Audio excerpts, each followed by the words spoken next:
As my niece and I settled in for a night of house sitting at my elder brother's place while he and his wife were away, a curious moment unfolded. Amid our lively discussions about our plans for the following day, my niece surprised me by indicating she was ready for bed. With swift determination, she slipped into the closet without hesitation, leaving me momentarily stunned. Hastily reaching out to stop her, I was met with a puzzled look. I'm Melissa, a 24-year-old housewife, and my brother, 5 years my senior, has always been a steadfast presence since we lost our parents early in life. Our bond remained strong even after we both married, and we continue to lean on each other for support. While my in-laws are wonderful, they reside in Alaska, making it challenging to rely on them for immediate assistance. As for my brother Sam and his wife, their union was hastily arranged after a clash with her parents, leading to an ongoing estrangement. With no nearby relatives to lean on, our bond of unwavering support flourished. It grew even stronger when Sam and his wife welcomed their daughter, closely followed by the arrival of a little girl into my own family 4 years later. Living in the same city, the daughters became inseparable, akin to true sisters. As the years passed and my niece Sarah approached her 10th birthday, Sam shared his plans for a special 10th wedding anniversary trip. "Melissa, would you mind looking after Sarah while we're away?" Sam's request came with a touch of hesitation. "It's just a short overnight trip nearby, but we thought it'd be nice to have some time alone." I readily agreed, eager to assist. When we discussed logistics and I inquired about picking up Sarah, Sam shook his head, indicating a different plan. It became clear he wanted me to stay over at their house with Sarah, concerned about leaving it unattended for security reasons. I playfully teased Sam about his excessive concern but eventually relented, opting to spend the night alone. I left my daughter, who still harbors some sleepover jitters, in the care of my husband. On the day of their anniversary getaway, I headed to Sam's house. Holding Sarah's hand, we bid farewell to her parents. She seemed a tad apprehensive as she watched them depart, but our house-sitting escapade was about to commence. Initially, I had planned to bring my daughter along and have my husband retrieve her at bedtime. However, Sarah adamantly refused, so I abandoned the idea. While I know she enjoys my daughter's company, she remained firm in her decision without offering an explanation. Sensing her disappointment, I'd offered to treat her to a playdate at my house after breakfast the next day, sparking a glimmer of excitement in her eyes. Sarah typically tailors her play to include my daughter, so I brought along some slightly more intricate games and puzzles that adults could also enjoy. As I laid them out, I asked her what she fancied playing. We whiled away the hours engaged in games and cooking dinner together, yet Sarah remained by my side, casting nervous glances around the room. Initially, I attributed her behavior to potential loneliness or lingering nerves from being away from her parents, but even after several hours, her demeanor didn't shift. Concerned, I gently probed if something troubled her, but no matter how many times I inquired, her response remained the same. "No, it's nothing," without divulging further. Sarah's guarded behavior hinted at an unseen apprehension. It wasn't until bedtime approached that I grasped the gravity of her unease. Sarah slipped into her pajamas, a smile adorning her face as she swung open the closet door, and declared her intention to turn in early, planning to head to my house in the morning. To my surprise, nestled within the closet was a bed, its presence catching me off guard. Attempting to make sense of the situation, I watched as Sarah swiftly settled onto the bed, bidding me good night while nudging the door close. My astonishment spilled out in a raised voice. "Wait, Sarah, are you planning to sleep in there?" Her response, delivered with a solemn expression, affirmed her decision. "Yes, but it's okay. I'll keep it slightly ajar. If anything happens, I'll wake up immediately." Concealing my bewilderment, I extended an invitation for Sarah to join me in my own bed. After some hesitation, she relented and joined me. She explained her desire to keep the bed in the closet as a hiding spot. Though perplexed by her reasoning, I reassured her it was perfectly acceptable. With a bright tone, I queried why she felt the need for a hiding spot. After extracting a promise from me not to chuckle, she leaned in and whispered, "The monster might come." At first, one might assume she was just an innocent child, but the tale she spun shattered any semblance of innocence. Sarah trembled, clinging tightly to my arm. "The monster is terrifying and cunning. It only shows up when Daddy's away. If it appears, Mommy has to fend it off, and I must stay hidden in the closet until she succeeds. Mommy always cries during the struggle." Once, I tried to assist her, but the monster's banging on the closet door scared me so much. I wrapped my arms around Sarah, feeling her tremble against me, and sighed deeply. Perhaps this monster was more than a bedtime tale. It felt too real. The revelation of my sister-in-law's affair, discovered in such an unexpected manner, left me adrift. If the supposed monster was indeed her lover, it wouldn't dare approach this house while she was absent. Yet Sarah firmly believed it targeted days when Daddy was away. As I observed Sarah's vigilance throughout the day, her proximity a shield against potential threats, my heart ached. Considering the gentle soul of my niece and my brother's unwavering trust in his wife, anger swelled within me towards my sister-in-law. But above all, I yearned to offer solace and reassurance to Sarah. I gently clasped Sarah's hand, offering her a reassuring smile. "Don't worry, Auntie's here today. You mentioned the monster is cunning, right? Well, it'll be caught off guard by a stranger like me and won't dare to come near the house. Besides, your mommy, who the monster always targets, is safe with Daddy right now, so it can't harm her." Despite my attempts to ease her anxiety, Sarah remained clouded with worry, unaware of the monster's true identity. With each passing moment, her apprehension grew, fearing an imminent attack. She suggested we seek refuge together in the closet, prompting me to encourage her to share her concerns about the monster. I hoped that by addressing her fears one by one, she would eventually find peace and drift off to sleep. As I listened to Sarah's distressing revelations, I realized I couldn't simply remain idle. Without hesitating, I whisked her out of the house, disregarding her attire, and swiftly drove us home. Upon arrival, I briefed my husband on the situation and coordinated for him and his friends to spend the night at Sam's house. Around 10 p.m., after my husband and his companions had departed, I received a call from Sam inquiring about Sarah's well-being. "Has Sarah already retired for the night? Don't forget to take care of yourself and your family too. Ensure the house is securely locked. Good night," he advised before bidding farewell. After inquiring about Sarah, Sam urged me to ensure the door was securely locked before retiring for the night. His stern warning resonated deeply, and I fought to steady my voice as I assured him. Once the call ended, I glanced at the peaceful slumber of Sarah and my daughter, steeling myself to confront the lurking menace. The following morning, my husband returned from my brother's house, and my emotions swirled with a mixture of fear and anger as he recounted the events of the previous night. Relief washed over me, knowing my actions had been justified. We spent the remainder of the day at home, anxiously awaiting my brother and his wife's arrival to retrieve Sarah. Upon laying eyes on me, my brother's demeanor shifted to stern interrogation. He demanded to know why Sarah and I had departed his house during the night. "Why didn't you stay put as I instructed?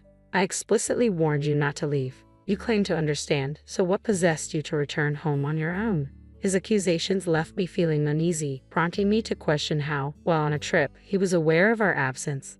Avoiding direct eye contact, he reluctantly confessed, "We provided Sarah with a smartphone equipped with GPS." His revelation contradicted his earlier insistence on not leaving the house during our phone call the previous night. If he had indeed monitored the GPS, he would have easily discerned our departure. Suppressing my urge to confront Sam then and there, I maintained a composed demeanor, mindful not to disturb the children in the adjacent room. "By the way, did you have visitors last night?" My brother's tone shifted, his concern palpable. "Two unfamiliar men showed up at your house late. Who are they? Why would they come to a house that's meant to be occupied only by Sarah and you in the dead of night?" His voice quivered, though not from fear of the unknown intruders, but from a different source altogether. As he spoke, it became evident he was treading cautiously, his eyes darting around. "About those men," I pressed for clarification, but my brother's attempts at evasion were interrupted by his wife, Kate. Whether she was anxious about further discussion or for other reasons, she abruptly called for Sarah and declared they were heading home. As Sarah emerged from another room upon hearing her mother's call, Kate seized her hand with an unmistakable force. Abruptly, Sam's demeanor shifted, his words carrying an abrupt finality. "I can't forgive what happened, but we're leaving today," he declared, urging Sarah to depart the room. Despite my efforts to dissuade them, my brother and his wife remained resolute in their decision to leave. Ignoring my pleas, they pressed on without a backward glance.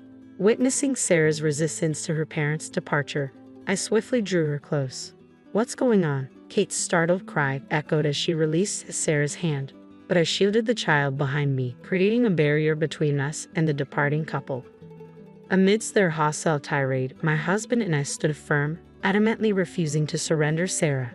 As they advanced toward us with fury in their eyes, we managed to usher them out of the room, firmly asserting our stance against allowing Sarah to be taken away.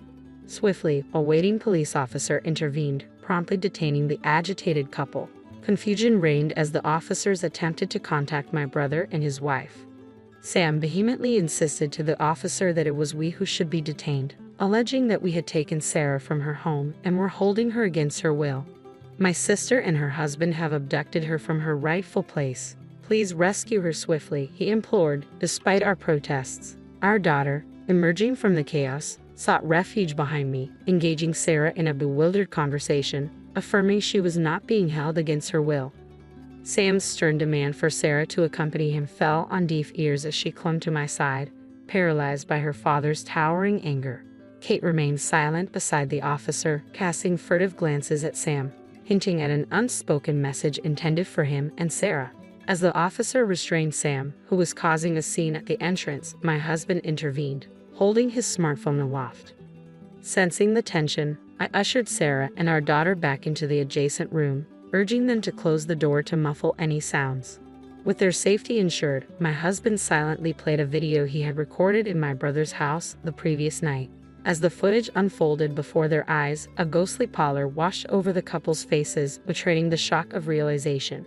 The video unfolded with eerie precision, capturing the quiet turning of the house key followed by the stealthy entrance of two unknown men, seemingly armed with a duplicate key. Their jovial demeanor upon entering, coupled with mentions of my brother's name, sent shivers down our spines. "You guys are ghosts too, huh?" they quipped, followed by a chilling joke about discounted rates, invoking my familial connection. With smirks etched across their faces, they directed their attention to my husband and his friends. Evading direct inquiries, my husband's friend offered a vague response, prompting one of the men to boast about the sum paid, hinting at a close relationship with my brother and his wife. Their unsettling remarks took a darker turn as they casually mentioned their plans involving Sarah.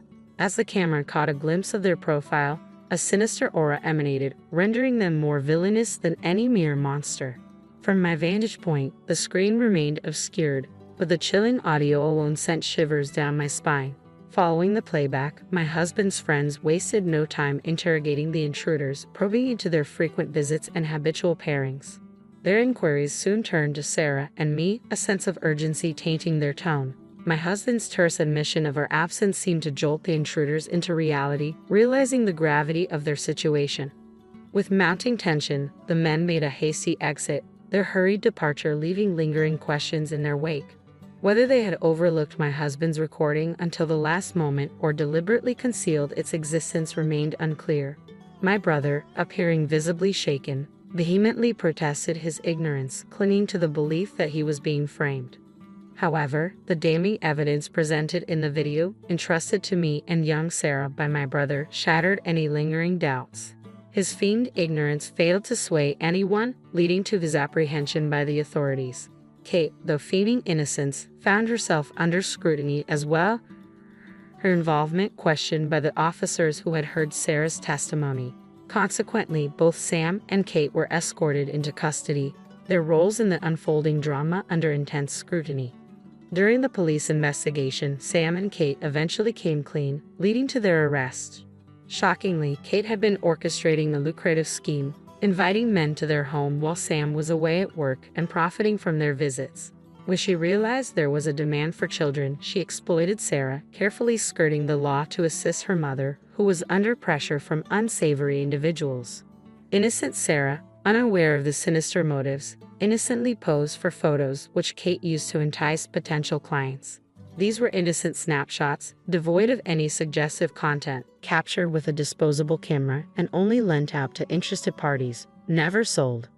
While I detested Kate for her actions initially, it seemed like a matter that didn't directly concern my husband and me. However, things took a darker turn when Sam not only condemned but actively participated in the exploitation, rather than reprimanding his wife or protecting their daughter. So, instead of addressing the issue, Sam decided to expand the operation, recruiting men to become clients, believing that more employees would lead to increased revenue. With this simple yet flawed logic, he devised a plan to involve me in his business. Knowing I would never willingly agree, he resorted to coercion, using the threat of exposing the photos as leverage. Their scheme took a sinister turn when they carefully selected a day when the neighbors were absent, locking both Sarah and me inside their house. Then, without a second thought, they exchanged their house key for a large sum of money and departed on a pre-planned vacation, leaving us behind. Unbeknownst to them, Sarah, who had always dutifully obeyed their commands, chose to reveal the truth in order to protect me. Despite her limited understanding of the conversations, Sarah sensed the danger lurking around us, and she confided in me, unveiling the nightmarish reality of Sam's household. Faced with this revelation, I implored my husband to capture the perpetrator's activities on camera that very night. Their inadvertent disclosure provided crucial evidence for the police, prompting swift action upon my report. Simultaneously, I notified child welfare services to ensure Sarah's safety. From the vantage point of the police bus, we watched as Sam and Kate were apprehended at their doorstep, finally shielding Sarah from their grasp. Despite being first-time offenders, the severity of their crimes, including violations of child welfare and anti-prostitution laws, warranted their imprisonment. The police emphasized the gravity of the situation, particularly the implications of the stored images of the child, which could never be completely eradicated once leaked online. The chilling reality of their actions struck me to the core as the police relayed this information. Fortunately, Kate hadn't digitized or sold the photos of Sarah and had kept them securely stored, averting any potential leaks. It's baffling to comprehend how my once kind and dependable brother Sam could devolve into such a monstrous figure. Until then, our relationship had been characterized by mutual support, making it all the more frightening to realize how deeply he had descended into darkness. Despite their arrests, I still grapple with the enormity of their actions. Following Sam and Kate's apprehension, the authorities also interrogated the other individuals involved. Initially, they attempted to claim innocence, arguing that it was merely an attempted crime. However, the discovery of a child's photograph in their possession and the revelation of additional criminal activities confessed by Sam and Kate during the investigation led to their arrest on multiple charges. After dealing with the monsters and their associates, our next concern was Sarah's well-being. With both her parents unfit for guardianship and no family willing to step in, Child Protective Services decided to remove her from their care. While this was a relief, Sam and I faced the harsh reality that neither of us had parental figures, and Kate's family had severed ties. We discovered that if we couldn't find a suitable guardian within Kate's family, Sarah would be placed in foster care. After much deliberation with my husband, we made the decision to adopt her. Sarah held a special place in my heart, and I couldn't bear the thought of parting ways with her. Thankfully, my husband shared my sentiment, and we saw this as an opportunity to start anew in the countryside, closer to my in-laws. Moving to the countryside not only provided Sarah with stability but also allowed my daughter to spend more time with her grandparents, whom she adored. She was thrilled to have Sarah as her older sister, fulfilling her long-standing wish. Free from the clutches of her parents, Sarah quickly adapted to her new role and environment, embracing a life filled with peace and happiness. I'm moving into this house with my mom. When my husband expressed disbelief, my mother-in-law, standing beside us, shouted, "I'll cover the monthly payments, so leave." I was shocked by their strange behavior. The reason behind their drastic change would become clear after 019. The apartment lease was transferred to my mother-in-law's name. I'm called Summer, and I turned 34 this year. My late father chose the name Summer because I was born during that season, and he cherished me deeply. He owned a small factory known for his grinding technology, and I admire his strong presence. Despite my mother scolding me for playing there, my father always took the time to explain his techniques to me.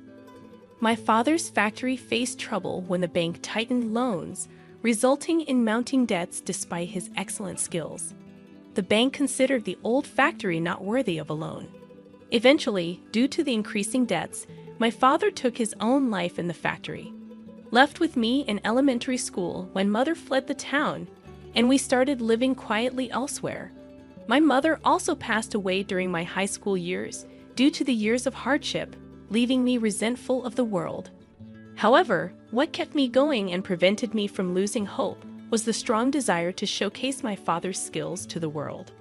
I worked hard, earned a scholarship, completed high school, and managed multiple part-time jobs to cover living expenses while studying engineering at a public university. I met Jason, my husband, during university. He was a bit disorganized and often asked for my lecture notes. Since I didn't have many friends in university, Jason's friendly approach gradually drew me to him. Unlike other men, he wasn't put off by my assertiveness.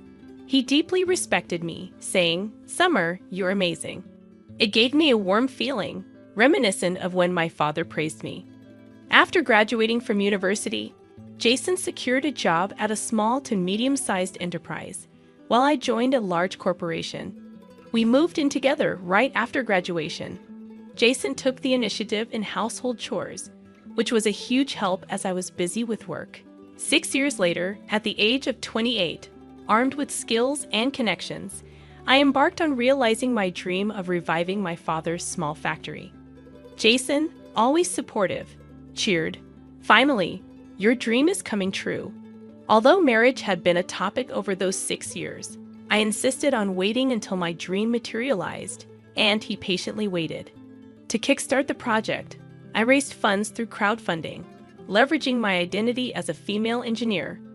I became the face of the campaign, garnering support for women's empowerment, gradually accumulating resources and talent. 4 years later, I successfully breathed new life into the small factory. Knowing the bank's reluctance to fund an old factory, I equipped it with cutting-edge machinery, focusing on a clean, modern appearance, creating a workplace where women could feel comfortable. The business took off smoothly, swiftly ascending to the ranks of top-tier factories. To the world, I might have seemed like a fortunate female success story, but it was the outcome of my unwavering effort. Only Jason, my companion since university, truly understood this. Unfortunately, instead of rejoicing in my achievements, Jason, who faced challenges in his job at the small to medium-sized enterprise, lagged behind his peers, and remained a regular employee, grew increasingly cynical. He started envying others, and whenever we met, he'd express his discontent, saying things like, "You're doing well," or "You deserve someone better than me." I consistently reassured him that my success was thanks to his unwavering support. Although unsure if I would have succeeded without him, he remained unconvinced. So, as proof, I decided to marry him and assured him he could stay just the way he was. What I desired from him was tranquility and solace, an innocent heart genuinely moved by my endeavors. However, perhaps things change after a decade as a working adult. I hoped marriage would bring peace to his heart, but little did I know it would have the opposite effect, leading to days filled with regret. When our marriage was arranged, we promptly visited both families. I had the impression that Jason's family, being a typical office worker's household, must be cheerful since Jason grew up there. However, the reality was starkly different. Their home was a 50-year-old wooden structure, showing signs of wear and tear, seemingly on the verge of collapse. Upon seeing me, Jason's mother gave me a sharp look and remarked, "So, you're the rich president everyone's talking about." Having seen my face in the media during fundraising, she seemed to interpret my well-dressed appearance as an arrogant display of wealth. "Jason has been under your care quite a bit, hasn't he? Oh, how thankful we are. Please come in, even though it's dirty," she continued sarcastically, leading me inside. Jason, standing behind me, shrugged as if it were routine and nudged me forward. Jason's father, perhaps unintentionally, wore a worn-out, lint-covered outfit and took a seat on the sofa. "Oh, sorry about this. We were raised this way, different from some rich folks," he apologized, offering a seat. I felt like I had ventured into enemy territory alone, but Jason sat quietly beside me, offering no support. His parents would counter, "That's how rich people are different from us commoners," to anything I said, making any meaningful interaction nearly impossible. Later, I inquired with Jason about his parents' aversion to the wealthy. He confirmed it, revealing that he had held such sentiments since childhood. Whenever he saw a large house, he'd comment, "They must have done something bad to build that. Rich people are definitely up to no good. They don't have a heart." those born into rich families always look down on us commoners. Don't associate with such people. He harbored a strong dislike for the affluent, and his parents even scolded him for befriending a classmate from a wealthy landowner's family. Despite not growing up wealthy and having once envied the rich, I was curious about the origins of such sentiments. It turned out Jason's parents didn't approve of our relationship. His mother frequently accused me of exploiting him, and his father taunted him, saying, "Don't let a woman oppress you." While Jason's growing bitterness as I succeeded might have been influenced by his parents, my wealth was dedicated to fulfilling my late father's dream, not to belittle or take advantage of others. Although Jason had explained this, my success seemed to overshadow everything else in their eyes. I was determined to help them understand me, but no matter my efforts, they would quickly dismiss it, saying, "That's how rich people are." Even the gifts I sent were met with sarcasm. Slowly, I grew distant from my in-laws, while Jason began spending more time with them, especially after his father fell ill 2 years into our marriage. Despite sharing a home, our interactions became minimal. Then, out of the blue, Jason announced, "I quit my job because housework is too demanding." His unilateral decision angered me, considering our lack of communication, making us seem like a couple in name only. Although he claimed to be busy with housework, he often went out, seemingly to the casino. When I brought this up, he retorted, "Just hire a housekeeping service. I'm not your servant, and you have the money, so it's fine." I was left speechless. About 2 months after his father's passing, Jason and his mother, wearing solemn expressions, appeared at my house. Jason declared, "I'm moving into this house with my mom." As I stood there in shock, my mother-in-law, positioned behind me, stepped forward and shouted, "I'll cover the monthly payments to leave." Surprised, I blurted out, "Wait, please. Can you afford the rent, mother?" This seemed to strike a nerve as she turned red in the face and snapped, "You're always belittling people. You may think you're always the best. We have our ways too. We won't be looked down on forever." Jason also snorted in contempt. "I won't always bend to your wishes. I'll chart my own path," he declared. Faced with their strong attitudes, I came to the realization that dealing with them was becoming impossible. Reflecting on everything that had unfolded, I reluctantly agreed, "Fine, I'll move out next month." However, my mother-in-law interjected, "Not next month, leave by next week. My moving stuff will arrive." Her schedule was unreasonably tight, and she had already planned her move without waiting for my final decision. What was she thinking? As I hesitated, she casually remarked, "You're wealthy, just hire someone to move for you." It wasn't about the money. It seemed they couldn't look past the notion that being affluent makes you less human. I started to ponder, why did they find a new place? This is my rental. But as if predicting this, my mother-in-law countered, "This is Jason's place. Just because you make some money, don't get too carried away."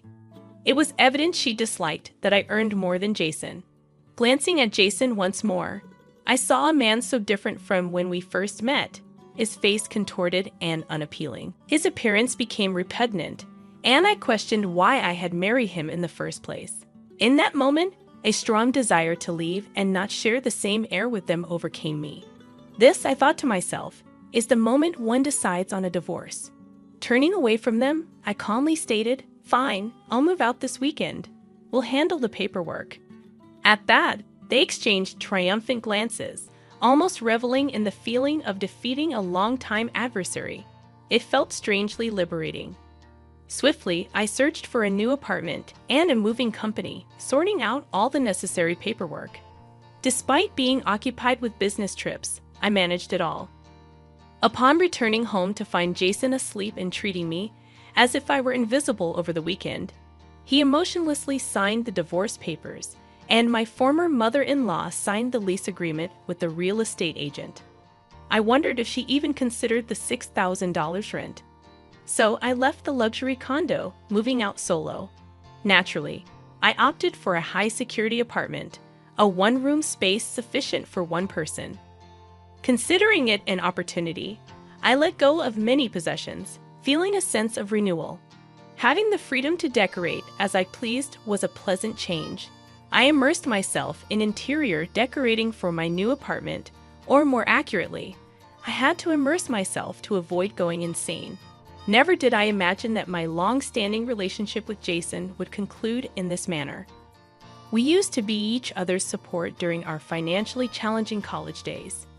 The distortion that gradually crept in over time is quite unsettling. However, a shocking revelation shook my understanding of the situation. A college classmate mentioned witnessing Jason indulging in a nightclub, and an acquaintance from my previous apartment shared sightings of my former mother-in-law driving off in an opulent foreign car, adorned in expensive fur and barely recognizable. The irony was profound. Despite their disdain for the wealthy, they had achieved affluence themselves after I left. Then, out of the blue, 2 months later, Jason called me, sounding almost in tears, and pleaded, "Please help me." I was utterly bewildered. After unilaterally driving someone away, now seeking help, it seemed a terrible twist of fate. Driven by curiosity, I inquired about the situation. Jason began pouring out his story as if a dam had burst. It all started 3 months ago when my former mother-in-law, in a state of excitement, informed Jason, "Guess what? $3 million. We won $3 million. She had been buying lottery tickets annually, and this time, luck was on their side. Shocked, Jason asked, "Really?" And she confidently replied, "Absolutely. I checked it many times. We're rich now, no more being ridiculed by the wealthy. God has been watching over us." Jason fully believed her. She continued, "Now you can break free from that woman's slavery, Jason. She's got a young man on the side, you know. Leave her something." In the thrill of the moment, they both decided to sever ties with me, united in the notion of driving out the perceived devil. Subsequently, they moved into a luxurious condo, reveling in their newfound affluent lifestyle. Jason depleted his savings, and his mother spent her late husband's inheritance extravagantly. However, their joy was short-lived when, upon attempting to cash the lottery ticket, the bank informed them that it was from the previous year, not the current one. Despair engulfed them as it was revealed that the mother had mistakenly checked this year's numbers on last year's ticket. Their hesitation to cash it immediately, fearing my potential claim in the divorce, backfired. Stunned, my response was a simple, "That's unfortunate." And as I prepared to end the call, Jason desperately inquired, "Can I seek compensation, right?" I couldn't fathom the audacity. Compensation? You were the one making baseless accusations, quitting your job and claiming compensation for housework you didn't do. I never requested him to quit his job, and instead of contributing to household chores, he was squandering his time gambling. My anger flared, and I couldn't hold back, yelling, "Don't be absurd, you lazy husband." My sudden outburst surprised Jason, evident in the fear discernible over the phone. If anyone deserves compensation, it's me being kicked out like that, enduring constant complaints about the wealthy from a jealous mother and son who never made an effort. Having aired my grievances, I felt a sense of relief and hung up. The lottery ticket blunder was a foolish mistake. Well, they are just another family to me now. Their fate is of no concern to me. 3 days later, a familiar figure appeared in front of my factory. It was my former mother-in-law, disheveled and clad in worn-out clothes. She seemed like a victim as she suddenly knelt, pleading, "Please, please. I can't afford the $6,000 rent. Please come back." Letting out a sigh, I responded, "Didn't you read the documents? You should check things more carefully. First, the lottery ticket, and now this." She looked up resentfully, saying, "Are you going to abandon this unlucky mother and son?" I shook my head, stating, "Luck is something you create. I've forged my own luck." "What have you been doing?" Dumbfounded, she slumped, and I walked past her without offering assistance. Glancing back after a while, she was still seated there.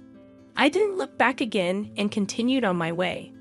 Later, I learned that Jason and his mother were evicted from the luxury condo. They relocated to a dilapidated wooden apartment, working tirelessly in part-time jobs, having depleted all their savings. Meanwhile, I intensified my focus on work, and my factory expanded beyond a small-scale operation. I acquired a larger plot nearby to construct a new factory with facilities for parental leave and childcare. Although I can't share this progress with my parents, witnessing happy families with children at work brings back memories of my childhood and fills me with joy.